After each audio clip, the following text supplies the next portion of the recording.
Radio Publique Africaine.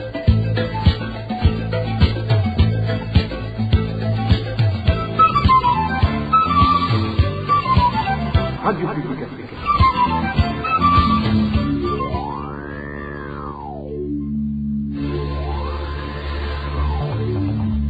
C'est le moment de suivre le journal parlé en français. À la présentation, Inès Gakiza. Nous sommes mercredi 1er mars 2023. Bienvenue à cette première édition du mois de mars. Les titres pour commencer. Le président de la République occasionne d'énormes pertes au pays et favorise des vols. La vente du carburant constitue une des actions du président qui font perdre beaucoup au pays. Plus de 20 assassinats au cours du mois qui vient de s'écouler. Plus de la moitié des provinces du pays ont été touchées par cette criminalité.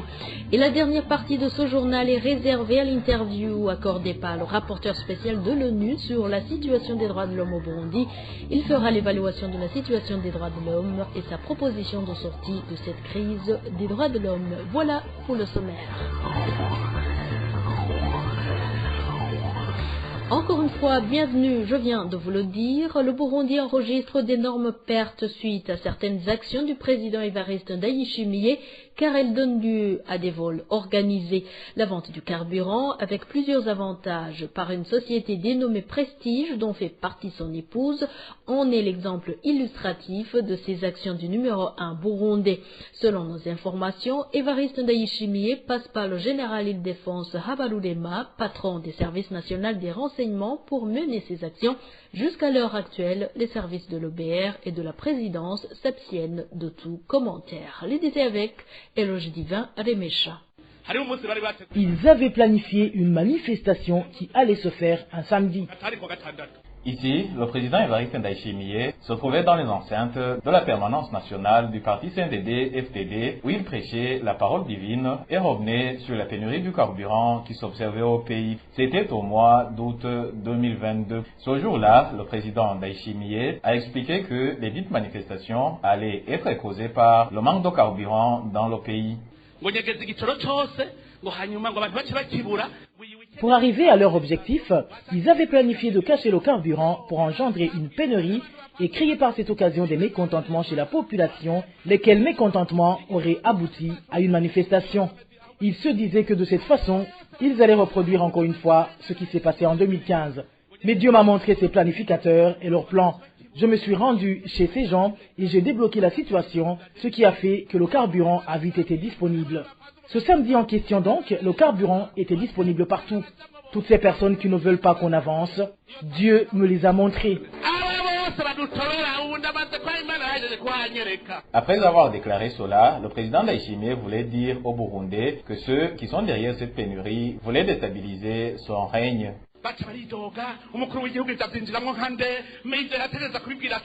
Ils se sont lamentés en disant qu'ils ne comprenaient pas comment je me suis ingéré dans la vente du carburant. Pour eux, je devrais les informer de tout. Mais comment leur donner des détails alors qu'ils étaient animés d'une mauvaise foi? J'ai pris les choses en main et je les ai laissés continuer à se lamenter. Même le ministre Ibrahim peut m'être témoin car il a eu beaucoup de difficultés. N'est-ce pas, monsieur le ministre? Il lui disait que ce qu'on planifiait de faire n'allait aboutir à rien. Moi, je lui ai dit que c'était faisable et qu'on devrait plutôt le faire au plus vite. Nous l'avions fait et je peux témoigner que nous étions guidés par un ange.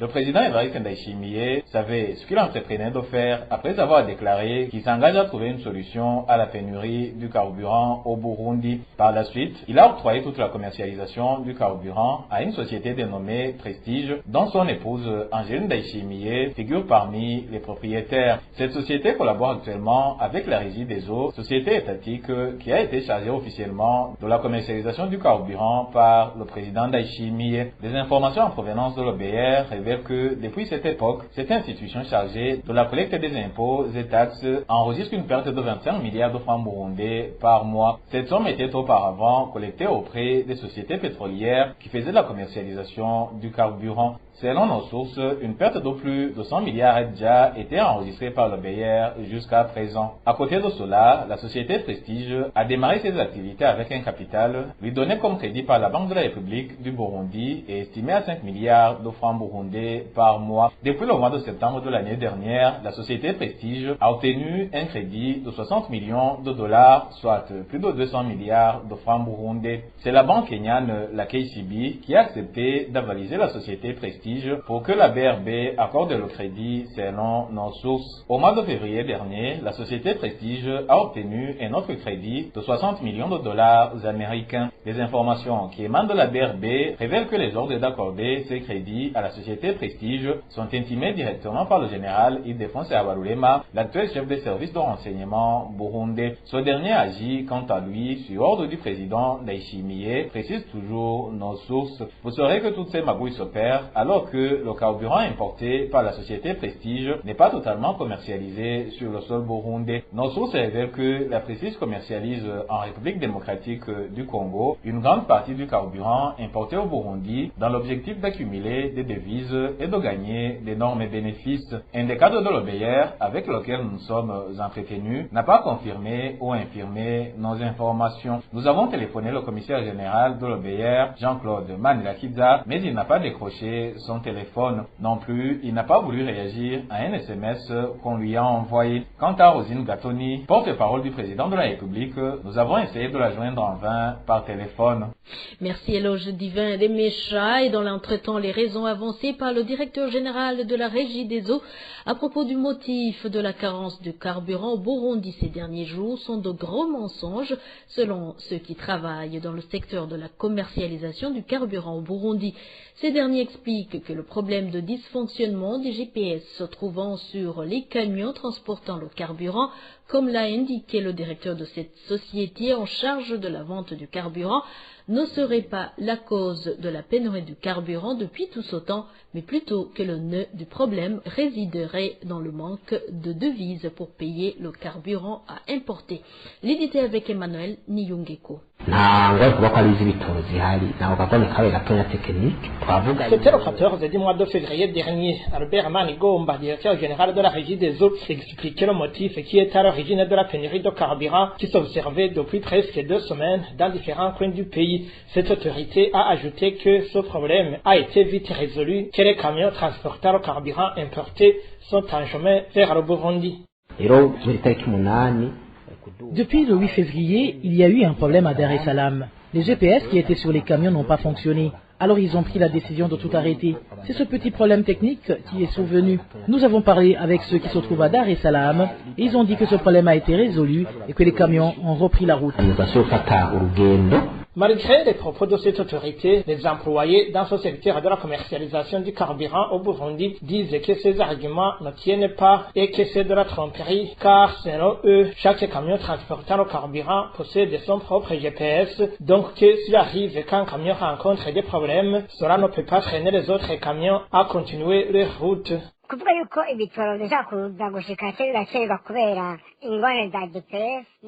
En disant que le carburant ne peut pas être importé ou peut enregistrer du retard à cause d'un problème de GPS, je crois qu'il a voulu tromper ceux qui ne maîtrisent pas le secteur du carburant. En fait, chaque camion a ses propres documents ainsi que son propre GPS. On attribue le GPS à la plaque du véhicule. Lorsqu'un camion tombe en panne, les autres camions continuent la route et ne s'arrêtent pas.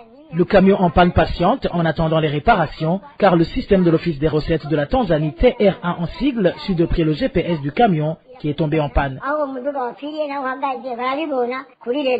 L'autre source dans le secteur de la commercialisation du carburant au Burundi explique que le GPS est octroyé par l'Office tanzanien des recettes après que le propriétaire du camion ait terminé à régler toute la facture. D'après ceux qui opèrent dans ce secteur, le problème majeur ne réside pas sur le GPS qui ne fonctionne pas, mais plutôt sur le manque de devises pour payer les frais afin que ce GPS soit octroyé.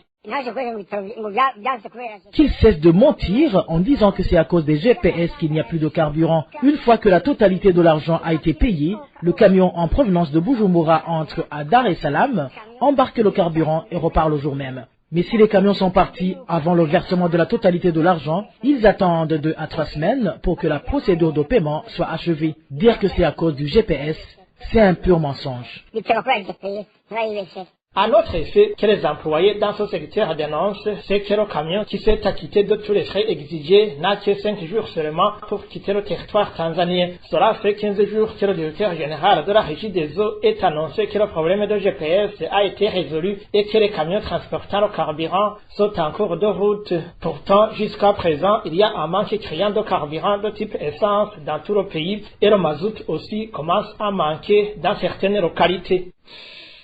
Et toujours gouvernance, la pénurie des documents de voyage a été causée par la mauvaise passation du marché. Selon le Premier ministre, Gervais Ndirakobucha indique que le gouvernement va désormais traiter avec un autre fournisseur dont les prix sont bas. La société Contec a décroché un marché de fabrication de nos passeports pour une durée de 5 ans. Elle a demandé un contrat supplémentaire de 5 ans. Le contrat a été signé. La société a encore réclamé la signature d'autres contrats pour 5 ans supplémentaires, mais ça n'a pas été accordé parce que la situation était déjà confuse. Mais il y a eu un délai supplémentaire de seulement 2 ans et demi.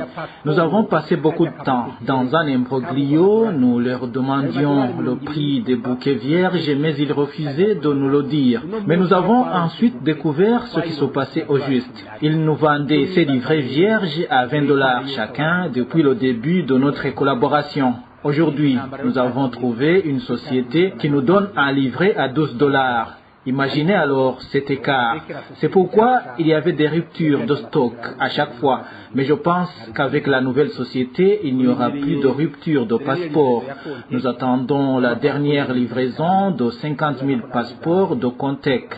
Nous avons collaboré avec des gens difficiles, des commissionnaires, mais il y a aussi notre part de responsabilité parce que ces Indiens ne pouvaient pas faire ces magouilles sans notre complicité, il faut l'avouer.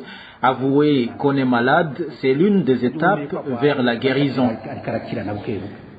Le Premier ministre Gervais Ndirakobucha a fait ses déclarations le jeudi dernier lors de la présentation du bilan semestriel du gouvernement devant le Parlement. Et le président de la PARSEM demande au gouvernement de diligenter des enquêtes sur l'ancienne passation de marché des documents de voyage. Pour Faustin Ndikumana, les prix de ces documents de voyage devraient chuter avec ce nouveau marché. Nous avons été contents de la réponse du Premier ministre par rapport à la pénurie des passeports. Parce que maintenant, il a avoué que le problème a résidé au niveau de la passation des marchés. Il y a beaucoup d'irrégularités qui pourraient avoir émaillé la passation de ce marché parce que même ces entreprises indiennes qui nous fournissaient ces passeports le faisaient à un prix exorbitant. Si le coût de ce qui livrait est à $12 ou à $20, on ne comprend pas pourquoi on a payé beaucoup une telle somme d'argent. D'ailleurs, si on faisait une comparaison régulière entre le coût du passeport burundais et le coût des autres passeports étrangers, on voyait que le prix du passeport burundais était vraiment exorbitant. Comment une situation s'est installée pendant des années, alors qu'une société est en train vraiment d'organiser un pillage sans vergogne des ressources publiques avec peut-être une couverture de certaines autorités. J'imagine qu'il faut une enquête minutieuse pour voir toutes ces irrégularités qui ont émaillé la passation de ce marché, prendre des sanctions conséquentes. Parce que vraiment, on voit que les Burundais sont en train de supporter vraiment un fardeau lié à certaines autorités, certaines responsables qui se méconduisent en mettant en avant leurs intérêts. Et la nouvelle société, j'imagine qu'elle pourra revoir le prix à la baisse. C'était Faustin Ndikumana, président de PARSEM, Parole et Action pour le réveil des consciences et l'évolution des mentalités.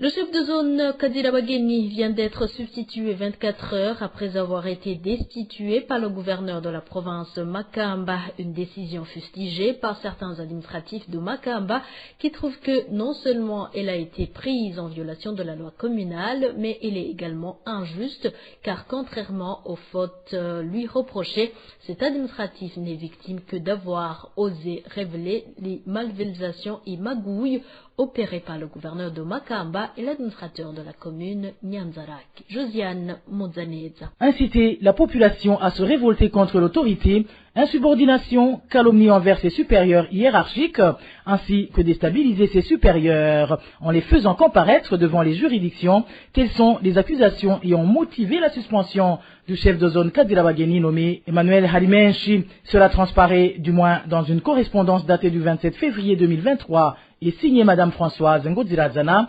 gouverneure de la province Makamba. Une nouvelle qui a beaucoup attristé les habitants de la place, qui jurent que leur administratif n'est victime que d'avoir toujours été du côté des petits paysans, victime des abus des autorités. Cet habitant de la zone Kadirabageni témoigne.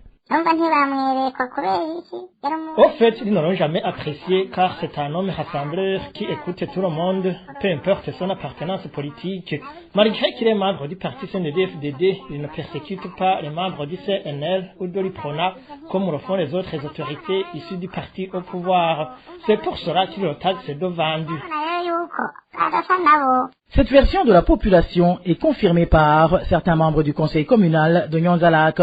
Selon l'un d'entre eux qui s'est confié à la RPA, avoir démis ce chef de zone de ses fonctions est une preuve de plus que la gouverneure Françoise Ngodzirazana et l'administrateur de Nyanzalak, Madame Marie-Gorée Tirangunda, ont gardé une dent contre lui car elles n'ont pas digéré le fait qu'elles aient été publiquement démasquées et dénoncées par leurs subalternes.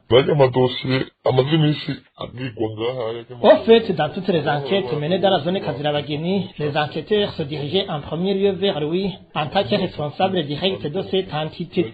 C'est même lui qui a apporté les preuves des accusations concernant le terrain de Buheka que le gouverneur et l'administrateur ont vendu et sur lesquels nous, membres du conseil communal, nous étions basés pour demander la destitution de l'administrateur. C'est même pour cela qu'on l'a accusé d'avoir calomnié ses chefs hiérarchiques. À part ce cas, cet administratif a aussi été témoin à charge dans un autre conflit foncier porté devant les juridictions compétentes qui avaient tranché et fixé de nouvelles délimitations, lesquelles ont par après été arrachées par l'administrateur de la commune Nyanzalak en la personne de Marie-Gorée Tirangunda, ravivant ainsi les conflits jusqu'à ce que les protagonistes en viennent aux mains, faisant même usage des armes blanches. Et après ce bain de sang, le procureur de Makamba a ouvert une enquête et, en tant que responsable direct de la zone dans laquelle se sont déroulés ces faits, le chef de zone Emmanuel Harimenshi a été auditionné et a chargé l'administrateur comme étant à l'origine de ces chicaneries, s'attirant ainsi les foudres de ses supérieurs hiérarchiques, lesquels ont depuis fait tout pour le destituer de ses fonctions avec l'aide du conseil communal, mais ce fut peine perdue, comme le révèle l'un des membres du dit conseil, qui avait participé à cette réunion convoquée par la gouverneure de la province Makamba. Il nous a demandé de destituer le chef de zone au cours de la session de septembre dernier. Nous n'avons pas répondu favorablement à cette requête car nous ne voyons rien qui pouvait justifier ce limogeage. Que ce soit les membres de son parti, que ce soit les membres du conseil communal, nous nous y sommes tous opposés. N'ayant plus d'autres marges de manœuvre, la gouverneure et l'administrateur de Nyanzalak ont usé de leur pouvoir et ont démis de ses fonctions le chef de la zone Kadirabageni en violation de la loi communale qui, dans son article 60, stipule que, je cite, le chef de zone est nommé par le gouverneur de province ou le maire sur proposition de l'administrateur communal après avis du conseil communal. Il ne peut être destitué qu'à la majorité des 2/3 des membres du conseil communal. Fin de citation. Une disposition que ces autorités ont préféré renverser en procédant à la destitution le 27 janvier dernier, puis au remplacement le lendemain du chef de zone déchu pour finir à la session des membres du conseil communal convoqué illico dans une réunion qui devrait se tenir ce 1er mars à 9h du matin. Et poursuivons ce journal avec la page sécurité, découverte d'un corps sans vie d'une jeune fille ce mardi sur la colline Rurambira, en commune Vugizo de la province Makamba. C'était une élève du lycée Gishiha.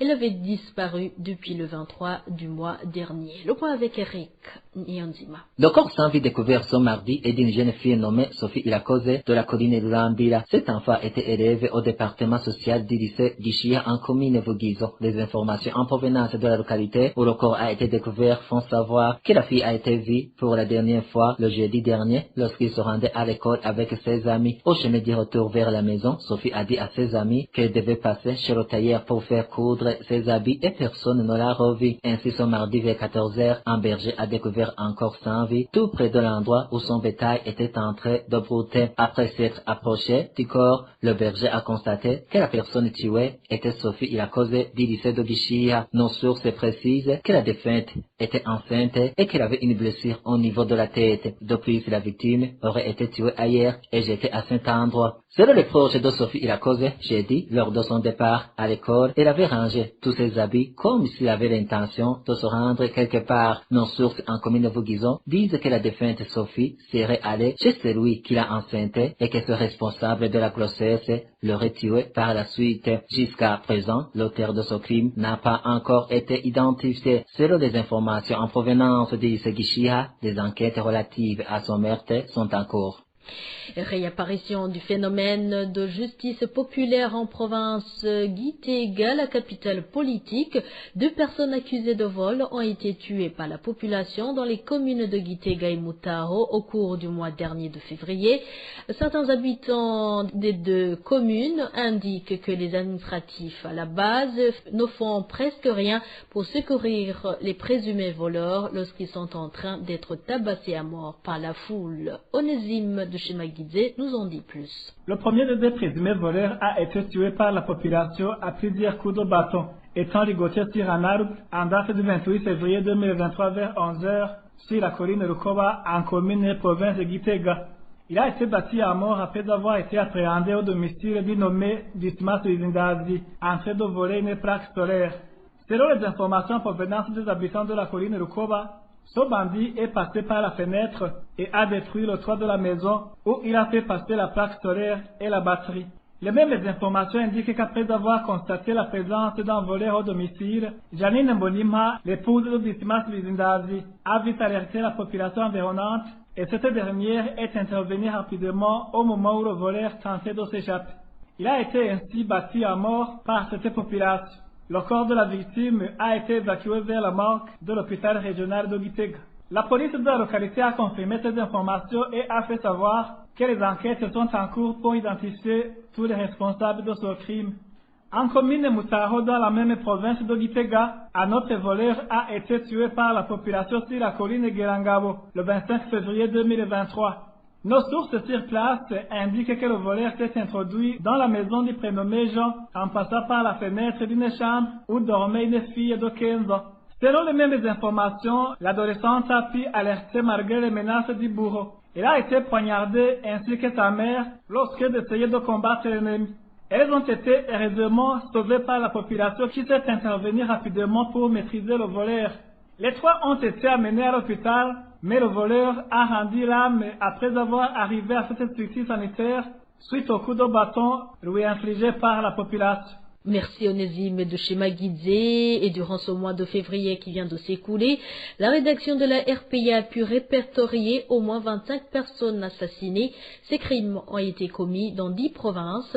9 parmi les victimes sont des enfants. Elvis Niomongere. La province de Gitega faisait en tête avec 7 personnes tuées, suivies par les provinces Bururi, Cibitoke et Ngozi qui enregistrent 3 personnes tuées chacune. Les provinces Kirundo, Rumonge, Makamba compte chacune 2 personnes tuées, tandis que les provinces Kayanza et Muyinga enregistrent chacune une personne tuée au cours de ce mois de février. Parmi les victimes, 16 ont été retrouvées mortes dans les provinces Cibitoke, Rumonge, Gitega, Kayanza, Muyinga et Makamba. Certaines d'entre elles, les corps présentés de blessures au niveau de la tête, d'autres ont été tués à coups de machette et d'autres ont été égorgés par des inconnus. Au cours de ce mois de février, 8 personnes ont été poignardées dans les provinces Karuzi, Kirundo, Gitega, Rumonge et Ameche de Bujumbura. Parmi les victimes, 2 sont des femmes qui ont été tuées dans les provinces Gitega et Bururi. 9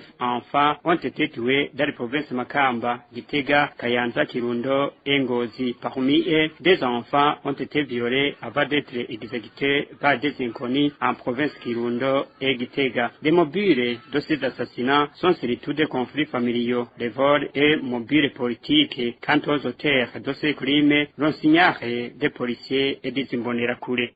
Et politique, avant d'entamer la dernière partie, le parti Sawanya Frodebu n'a pas été invité dans la rencontre qui se tient depuis lundi à Dar es Salaam en Tanzanie entre les partis politiques agréés au Burundi réunis au sein du Forum des partis politiques et le CCM, le parti au pouvoir en Tanzanie.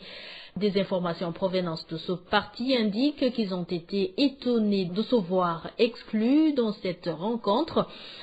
Selon toujours des informations en provenance du parti Sawanya Frodebu, Léonce Ngendakumana, vice-président du dit parti, a été invité, mais en son nom propre, comme une personne ressource des organisateurs de cette rencontre. Selon des informations en notre possession, cette rencontre serait l'initiative du parti CCM et elle serait soutenue par le Crisis Management Initiative, CMI. Et comme convenu, place maintenant à l'entretien accordé par le rapporteur spécial de l'ONU sur la situation des droits de l'homme au Burundi. Le Burundi a encore beaucoup à faire pour améliorer sa situation des droits de l'homme. Pour le rapporteur spécial de l'ONU sur la situation des droits de l'homme au Burundi, il faut non seulement des institutions fortes, mais aussi gérer le passif de la crise de 2015. Suivez Fortuné Gaëtan Zongo, rapporteur spécial de l'ONU sur la situation des droits de l'homme au Burundi. Il faut reconnaître que le Burundi revient de loin. Entre 2015 et 2023, il y a eu un effort de normalisation donc de la vie au niveau du Burundi. Il y a de moins en moins de violations flagrantes des droits de l'homme, mais il faut quand même qu'on remette les choses en l'état, qu'il y ait un état fort, des institutions fortes qui puissent assumer en fait les différentes violations des droits de l'homme, qui puissent prendre en charge et qui puissent donc gérer de manière légale les questions, par exemple, judiciaires. Et à ce propos, je dirais donc que les différentes formes devraient prendre en compte. Il y a aussi le passif de la crise de 2015. On n'a pas vu des auteurs majeurs de la crise de 2015 être inquiétés ou être poursuivis pour les violations ou des infractions au droit à la vie, le droit au bien. On n'a vraiment pas vu. On a vu des mesures qui, ça et là, ont été prises pour amener un peu la situation à la normale. Le rapporteur Fortuné Gaëtan Zongo estime que le dialogue entre Burundais est la voie la plus sûre qui aidera à résoudre efficacement la crise des droits de l'homme. Nous pensons que l'effort doit être poursuivi donc pour ramener et normaliser totalement la situation et mieux mettre en place un mécanisme qui va prévenir les différentes crises. Et à ce stade-là, je pense que la mesure la plus importante qui puisse être mise en œuvre, c'est mettre en place un mécanisme entre Burundais pour gérer en fait les différentes crises ou prévenir les crises qui peuvent venir. Les Burundais ont une culture, ils ont des manières de faire. Il faut que ce soit eux-mêmes qui se réunissent, qui trouvent le mécanisme idéal pour eux, qui s'accommodent à leur culture, à leur vécu quotidien pour régler en fait les conflits qui peuvent survenir. Le premier pas, c'est le dialogue. Ne serait-ce que pour mettre en place le mécanisme, il faut se parler. Même si on est des adversaires, on doit pouvoir se parler et s'entendre sur un minimum. Donc du coup, il faut un dialogue entre tous les fils et toutes les filles du Burundi pour mettre en place ce mécanisme-là. Et concernant le jugement rendu par la Cour est-africaine sur le troisième mandat de feu président Pierre Nkurunziza, origine de la crise en cours, le rapporteur spécial de l'ONU sur la situation des droits de l'homme au Burundi trouve aussi que les protagonistes burundais ont besoin de se réunir pour se convenir sur ce qui doit être fait bénéfique au pays. Encore une fois, Fortuné Gaëtan Zongo. Il est vrai qu'il y a eu cette décision de justice de la communauté est-africaine et elle a le don d'exister, cette décision. Maintenant, il appartient maintenant aux différents acteurs de voir dans quelle mesure il faut mettre en œuvre cette décision. Mais je dis toujours que il faut toujours s'asseoir, aussi bien ceux qui ont fait la requête et qui ont obtenu la décision que l'autre partie, c'est-à-dire l'État ou ceux qui gèrent actuellement le pouvoir. Tant qu'ils ne s'accordent pas sur un minimum en tout cas, il y aura toujours des couacs qui vont se poser. Et moi je dis ceci, l'État burundais a le monopole de tout. L'État burundais en fait a pris des engagements au niveau sous-régional qu'au niveau international. En fait, beaucoup de responsabilités pèsent donc sur les épaules de l'État burundais. Je parle de l'État burundais dans son sens global et il lui appartient donc de prendre la mesure de la décision et de voir dans quelle mesure cette décision-là peut donc être mise en œuvre. Surtout, on dit que les meilleures décisions sont celles qu'on s'assoit et qu'on met en œuvre ensemble. Alors, sur cette décision, il faut s'asseoir, voir, voilà, le délibéré de la décision, voici ce qu'on nous demande, voici ce qu'il faut faire. Et avec l'autre partie, il s'asseye et puis il trouve un contrat ou une convention, ou en tout cas une feuille de route, afin de mettre donc en œuvre donc la décision. Ce jugement de l'UAC stipule que le troisième mandat de feu président Pierre Nkurunziza était illégal, violant la constitution burundaise et la loi régissant la communauté des pays de l'Afrique de l'Est.